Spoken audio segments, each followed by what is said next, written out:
BJP দলত যোগদান কৰিলে কিয় বাৰু? মই বিজেপিক ভাল পাওঁ।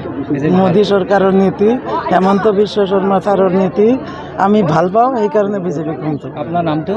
আমার নাম চঞ্চলা ভট্টাচার্য, আমি বাঙালি। আগতে কিবা দলত আছিল নেকি আপুনি? হ্যাঁ, অন্য দলত আছিল নেকি? আমি ফার্স্ট যেদিন ভোট দিছোঁ আমার মনত আছে অটল বিহারী বাজপেয়ীর প্ৰাইম মিনিষ্টাৰ আছিল, তেতেনৰ পৰা আমি বিজেপিকে দি আছোঁ ভোট। হাৰা জিতাৰ লগত মোৰ লগ নাই, আমি বিজেপিকে দিওঁ।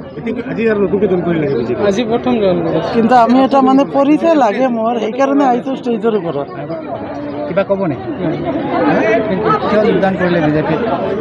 আগবাঢ়িব কাৰণে দিছোঁ। হা? আগবাঢ়িব কাৰণে।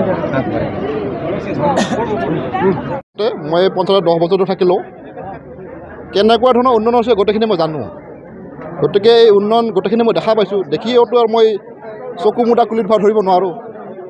গতিকে যিটো আমাৰ নৰেন্দ্ৰ মোদীৰ বিকশিত ভাৰতৰ সপোন, সেই সপোনক যদি কিঞ্চিত সহায় কৰি যদি ময়ো তেওঁৰ সমভাগী হ'ব পাৰোঁ, সেই বিষয়ে চিন্তা কৰি মই আজি মানে ভাৰতীয় জনতা পাৰ্টীত যোগদান কৰিছোঁ।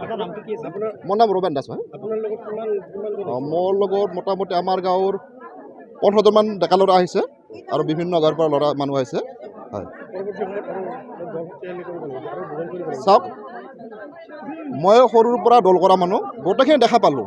এটা মানে কি শেষ লক্ষ্য মানে কি ধৰক বিজেপি যিটো হাৰত উন্নয়ন কৰিছে, এনেকুৱা উন্নয়ন মানে কি কোনো দলে কেতিয়াও কৰিব নোৱাৰে।